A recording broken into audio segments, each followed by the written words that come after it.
আসসালামু আলাইকুম, সবাইকে স্বাগতম। প্রিয় শিক্ষার্থী বন্ধুরা, আজকে আমি আইসিটি বিষয়ের আমরা যে বিভিন্ন লজিক গেট, এক গেট থেকে আরেক গেট বাস্তবায়ন করি, সেক্ষেত্রে যে নর গেট দ্বারা এক্স অর গেট কিভাবে বাস্তবায়ন করা যায়। অনেক সময় নর গেটের চিত্র দেওয়া থাকে, আর এই এক্স অর গেটের চিত্র দেওয়া থাকে, আর বলা থাকে যে এই চিত্র এক দ্বারা দুই বাস্তবায়ন করো। তার মানে কি, সেক্ষেত্রে নর দ্বারা এক্স অর বাস্তবায়ন করতে হবে।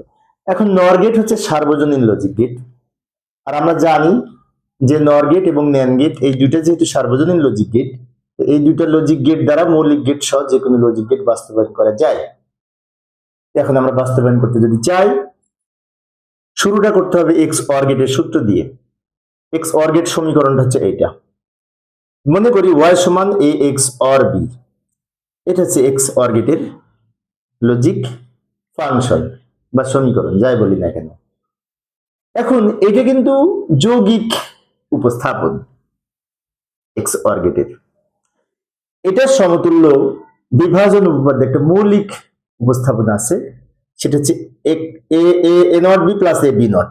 এই যে এইটার অথবা কিন্তু এটা A not B plus A B not. এবার এইটাকে ধরে আমরা আরো যদি সামনে আগাই, এখন আমাদের বাস্তবায়ন করতে হবে কি দিয়ে? নর দিয়ে। নর বলতে অরের উপরে নট বোঝায়, অর্থাৎ প্লাসের উপরে নট থাকতে হবে। যেমন এইখানে প্লাস আছে, প্লাসের উপরে কিন্তু নট নাই, তাহলে নট দিতে হবে। দিলে একটা দেওয়া যাবে না, ডাবল দিতে হবে। তো যাই হোক, আমরা এখানে পরে আসতেছি, আগে এইখানে দেখি। এই যে এখানে ইন্টু আছে না, ইন্টুটাকে প্লাস করতে হবে, প্লাসের উপর নট দিতে হবে।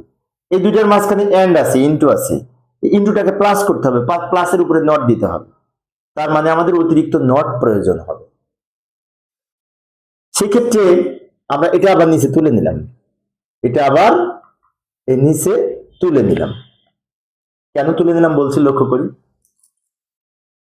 এটার উপরে যদি নট দিতে হয়, একটা দেওয়া যাবে না, দুইটা দিতে হবে। কারণ এ ডাবল নট সমান এ ডাবল নট আমরা অঙ্ক করার সুবিধার্থে যে কোনো জায়গায় দিতে পারি, ব্যবহার করতে পারি। আমি ইচ্ছে করলে এখানে দিতে পারি এ ডাবল নট, আবার এখানে ডাবল নট, এটার উপরে ডাবল নট দিলাম, এটার উপরে ডাবল নট দিলাম। এখন অনেক শিক্ষার্থী মনে হতে পারে কেন দিলাম, কারণ এই যে এ ডাবল নট সমান এ আমরা ইতিপূর্বে প্রমাণ করে দেখিয়েছি, ওই নিয়ম অনুযায়ী ডাবল নট আমরা যে কোনো জায়গায় ব্যবহার করতে পারি। এটির উপরে ডাবল নট, নটে নটে কাটা যায়, এটাই ফিরে পাবো। আমি কেন দিলাম পরের লাইনে আমি ব্যাখ্যা দিয়েছি।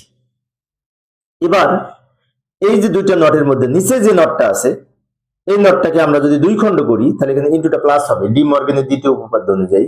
এই যে লক্ষ্য করি, আমি একটু দ্রুত লিখলাম সময় সেভ করার জন্য। এ নট প্লাস বি, এই নিচের নটটা ভেঙে দুই খণ্ড হলো। আবার এখানে প্লাস হওয়ার কারণে এই নিচের নটটা ভেঙে দুই খণ্ড হলো। আমি আবার বলছি, এই যে এখানে ইন্টু ছিল না, ওটা প্লাস হলো, ফলে এই নিচের নট ভেঙে দুই খণ্ড হয়েছে। গুণের পূরক সমান পূরকের যোগফল, ডি মর্গানের দ্বিতীয় সূত্র, সেই নিয়মে এখানে ইন্টু ছিল প্লাস হয়েছে, ফলে কি হচ্ছে, এই নিচের নটটা ভেঙে দুই খণ্ড হয়েছে। এবং এদিকে উপরের নটটা কিন্তু বাকি আছে, এই উপরের নটটা বাকি আছে, এটা এখানে দিব, এই নটটা বাকি আছে এখানে দিব। এই দাগগুলিকে কেউ বলে পূরক, কেউ বলে নট, কেউ বলে বার, আমি নট বলি, সমস্যা নেই।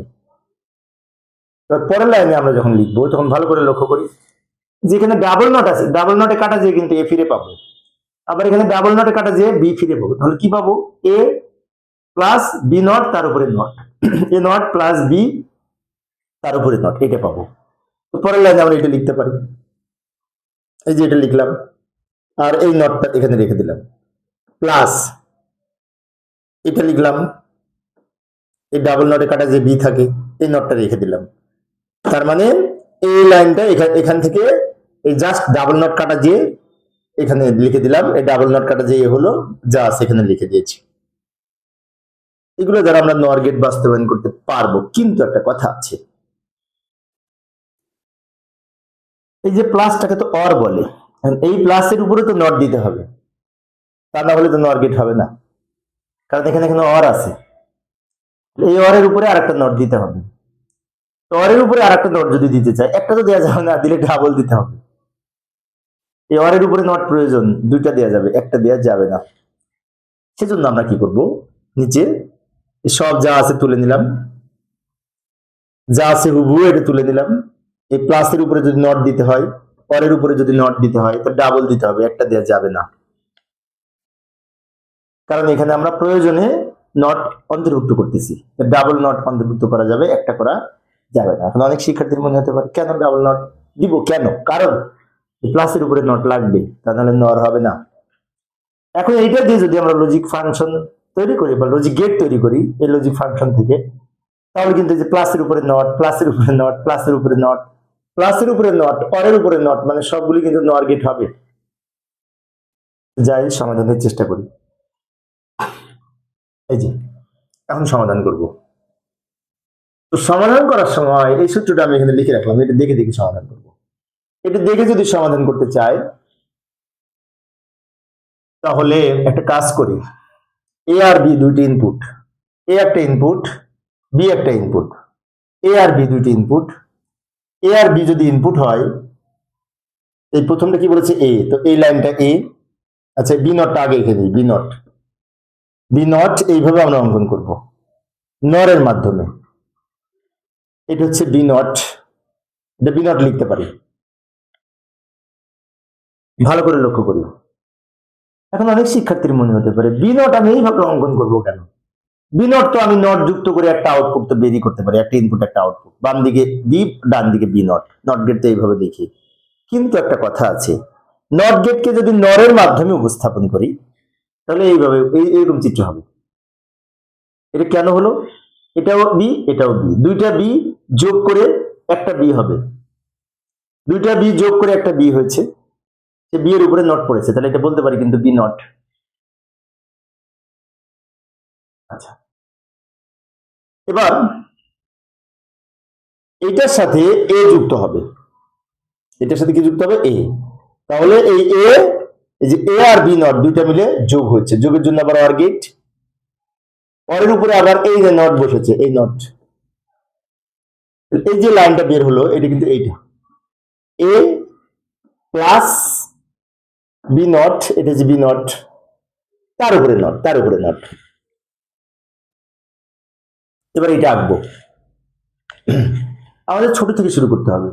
এই অংশটা অঙ্কন করেছি, আবার এখানে এর মধ্যে ছোট হচ্ছে এটা এ নট, এ নট আগে অঙ্কন করে নিব। তাহলে একেও কিন্তু আমরা এরকম ভাবে নরের মাধ্যমে উপস্থাপন করব, নর গেটের মাধ্যমে। এ কি করলাম? নর গেটের মাধ্যমে যদি উপস্থাপন করি, এটাও এ, এটাও এ, দুইটা এ যোগ করে একটা এ, তার উপরে এই নট, তার মানে এটা এ নট, এ নটের সাথে বি যোগ হবে, বি মানে এটা বি যোগ করার জন্য আবার এরকম অর গেট, অর গেটের মাথায় এ আবার নট আছে, তাহলে এটা বলতে পারি। আচ্ছা, আমি এইগুলো লিখে নিই, এটা হচ্ছে বি নট, এটা হচ্ছে এ নট, আর A B not, A B যোগ করে তার উপরে নট, আবার এ নট বি যোগ করে তার উপরে নট। আরেকবার বলছি, এটা এ, এটা B not, A plus B not দুটো যোগ হয়েছে, তার উপরে এ নট বসেছে। এখানে আসি, এখানে এটা not plus B, not plus B, তার উপরে এই নট। এখন কি করব? এখন ফাইনালি এই প্লাসটা আঁকবো, যেহেতু এইটুকুর ফলাফল এই লাইনটা, এইটুকুর ফলাফল এই লাইনটা, এখন এই দুইটা মিলে আবার প্লাস করব। প্লাস করার জন্য আবার একটি অর গেট অঙ্কন করব, প্লাসের উপরে নট ইনক্লুড করার জন্য প্লাসের সাথে নট যুক্ত করে নর গেট তৈরি করব, তাই না? এখন এই লাইন আর এই লাইন তো অনেক দূরে আছে, আমরা একটু ছোট করে দিই, ছোট করে দিলাম। এবার এখানে আবার একটি নর গেট অর অঙ্কন করলাম, এই প্লাসের জন্য অর গেট, প্লাসের উপরে এই নটের জন্য এখানে একটা নট দিব। তাহলে এই যে লাইনটা বের হলো, এটা হচ্ছে এই পর্যন্ত। কারণটা কি? কারণ এইটা হচ্ছে এইটুকুর ফলাফল হচ্ছে এটা, এটুকুর ফলাফল হচ্ছে এটা, দুইটা মিলে কি হচ্ছে? প্লাস হচ্ছে, প্লাসের জন্য এই যে অর গেট, অরের সাথে এই নটের জন্য এই নটটা যুক্ত হচ্ছে। এখন এইটার সাথে আবার আরেকটা নট উপরে আছে। এই একই আউটপুট এর মাধ্যমে আরো একটি নর গেট এখানে উপস্থাপন করবো, এই উপরের নটটার জন্য এখানে আবার একটি নর গেট উপস্থাপন করলাম। ফাইনালি যে আউটপুটটা বের হলো এটা হচ্ছে এইটার আউটপুট। এই ডাবল নট কিভাবে হলো? এটা হচ্ছে নিচের নটের জন্য, এটা হচ্ছে এই উপরের নটের জন্য। একটা ইনপুট ব্যবহার করে আমরা যদি নর গেট তৈরি করতে চাই, এটা একবার সোজা গেছে, একবার এদিক দিয়ে ঘুরে গেছে, এই দুইটা একটা একই ইনপুট ব্যবহার করে আমরা একটা নর গেট তৈরি করেছি। তো এইভাবে আমরা এই নর গেটের মাধ্যমে XOR গেট বাস্তবায়ন করতে পারি। প্রিয় শিক্ষার্থী বন্ধুরা, এই ছিল আজকের আলোচনা। আমি অবশ্যই শিক্ষার্থীদের অনুরোধে অল্প অল্প করে আলোচনা করি। এর পূর্বে ক্লাসে আমি অবশ্য এই NAND গেট দ্বারা XOR গেট, XNOR গেট বাস্তবায়ন করে দেখিয়েছিলাম। পরের ক্লাসটি দেখার আমন্ত্রণ রইল। খোদা হাফেজ।